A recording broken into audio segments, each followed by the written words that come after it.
Bonjour tout le monde, j'espère que vous allez bien. Ici le Canadien de Montréal. On va faire une nouvelle vidéo aujourd'hui qui va concerner les hommes, ok?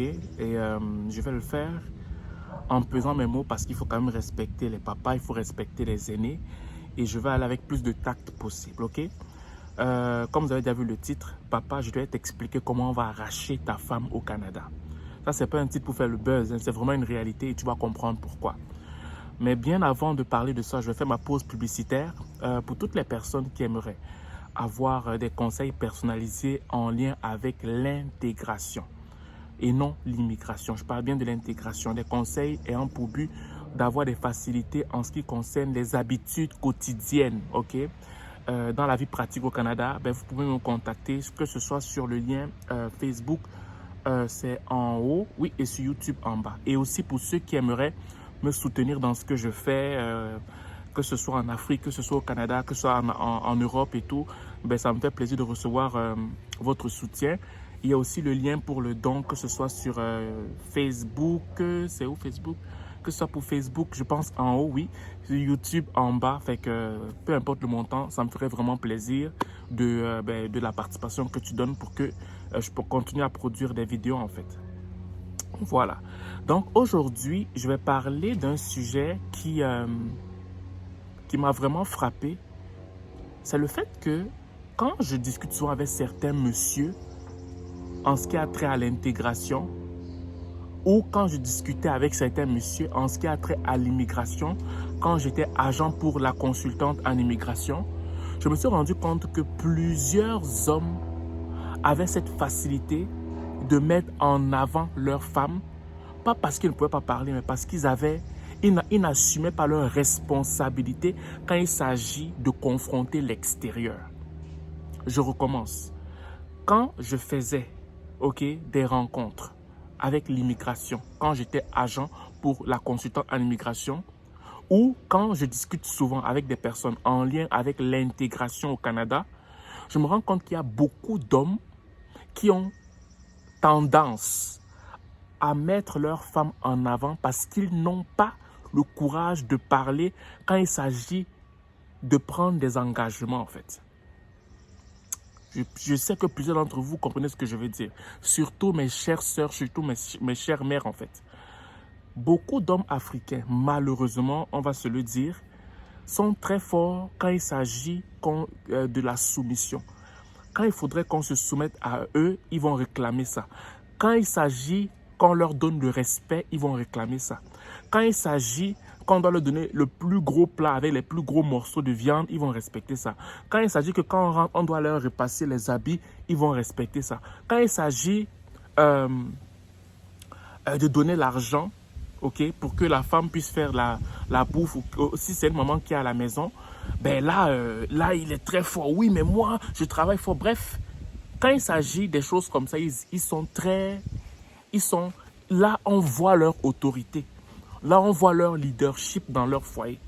Mais par contre, quand il s'agit maintenant d'aller demander un soutien où l'homme doit se rabaisser à l'extérieur, non, tu ne les vois plus. Tu vois maintenant, ils envoient leurs femmes.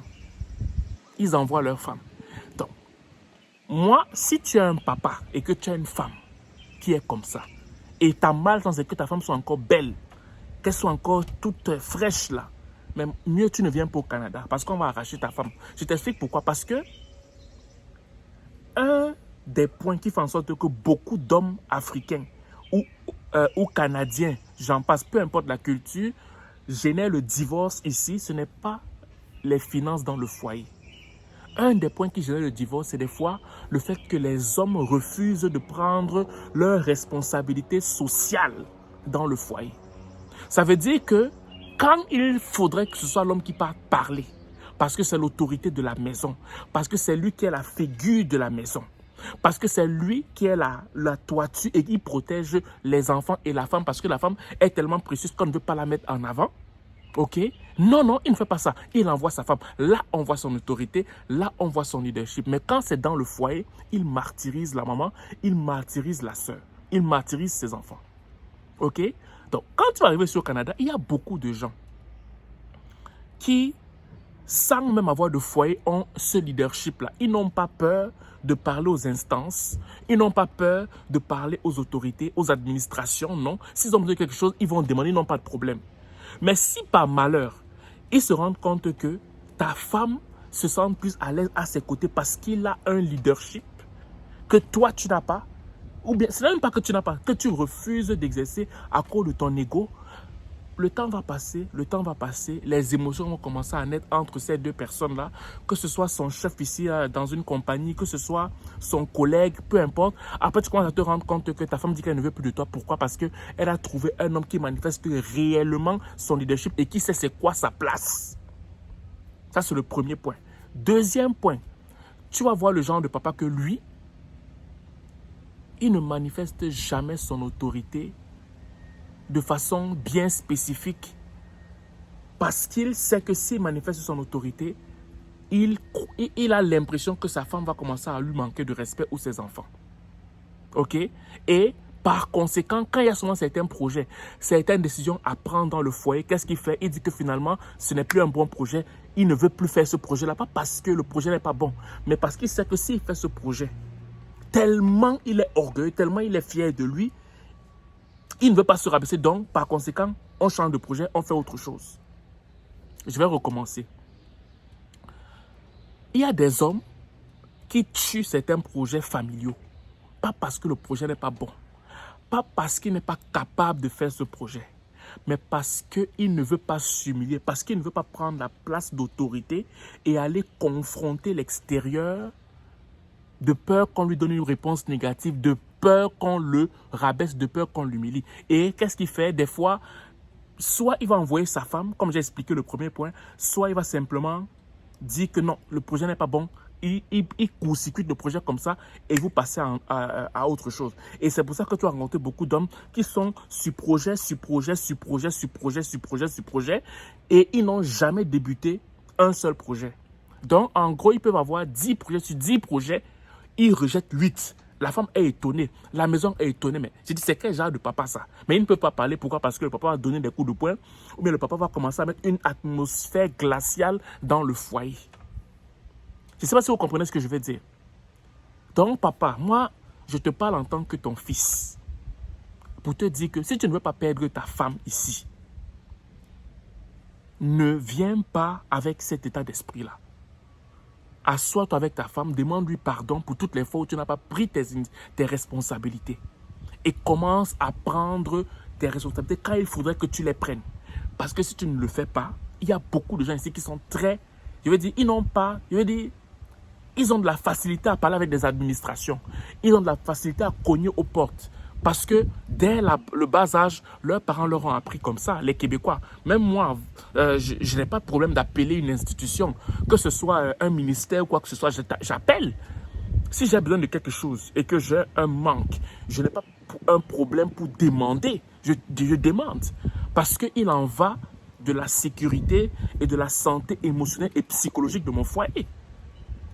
Mais il y a plusieurs papas, ils n'arrivent pas à le faire. Pourquoi? Parce que pour eux, c'est comme s'ils se rabaissaient. Pour eux, c'est comme s'ils n'ont plus de valeur. Et pour eux, c'est comme si, s'ils le font, leurs femmes vont commencer à leur manquer de respect. Donc, cette vidéo était vraiment pour te dire, papa, s'il te plaît, parce que certains divorces ne sont pas simplement dus au fait que la femme est irrespectueuse, que la femme veut trop l'argent. Non, des fois, c'est parce que l'homme ne veut pas prendre ses responsabilités sociales. Et je t'implore, je t'en supplie. Je fais cette vidéo pas pour te juger, mais pour que tu puisses prendre tes responsabilités quand tu vas arriver, bien avant d'arriver au Canada. Parce que si tu arrives au Canada, c'est vu qu'il y a beaucoup de... Vu que tout est quasiment permissif, tu risques de perdre ta femme ou bien de perdre ton mariage tout simplement. Voilà.